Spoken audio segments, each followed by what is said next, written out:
one of the important things I learned is that you really have to work quickly, and you don't have to work quickly because you've got too much work to do. That's the thing that kind of starts you on that path, is when you're starting out and you have all the time, you can, and you enjoy doing it, you can work on it for a long time. And you might have just a basic sense that, well, if I work on it too long, the bread's going to be in the oven for too long. It might be detrimental. But when you have enough miles and enough, 10,000, 20,000 hours or whatever, and you have to get to where you can work.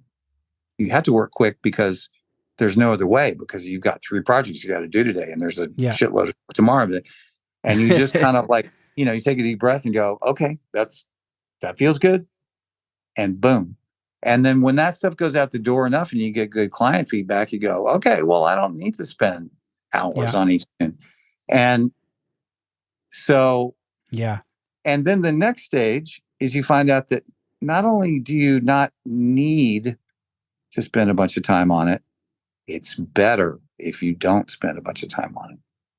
So, and I also knew that because I had the privilege of being a mix engineer and sitting in the session with all the greats. Like, I would take my album, the producer would be like, you want to go to the mastering session? I would be like, hell yeah, I'll go.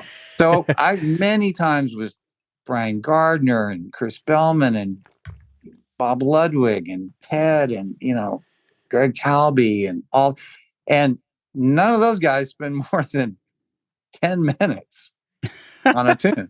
It just doesn't happen. Fuck. 10 or 15 minutes. It just, if Ted struggled with the tune, that means that he played it 3 times. No shit. Yeah.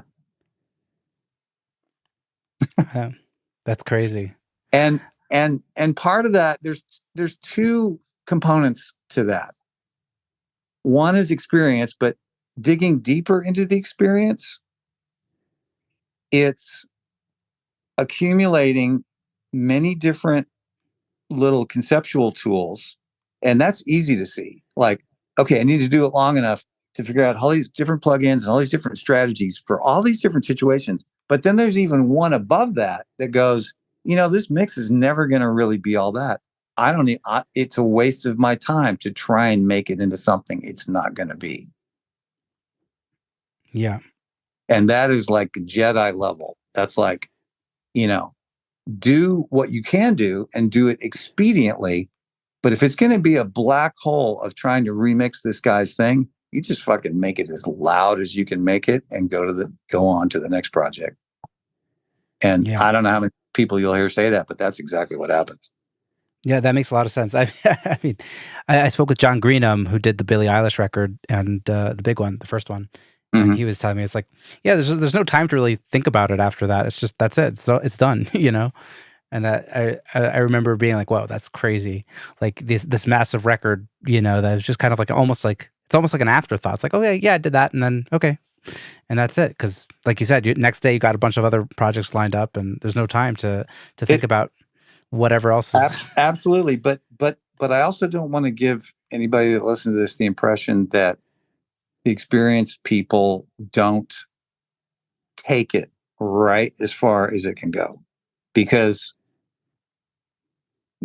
I won't give up on anything until I've really feel like I've taken it as far as it can go. Now, it may only take me 20 minutes to get to that point, but half an hour in an extreme situation. But I might try all of these exotic things to get a whole bunch of stuff happening, only to go, you know what?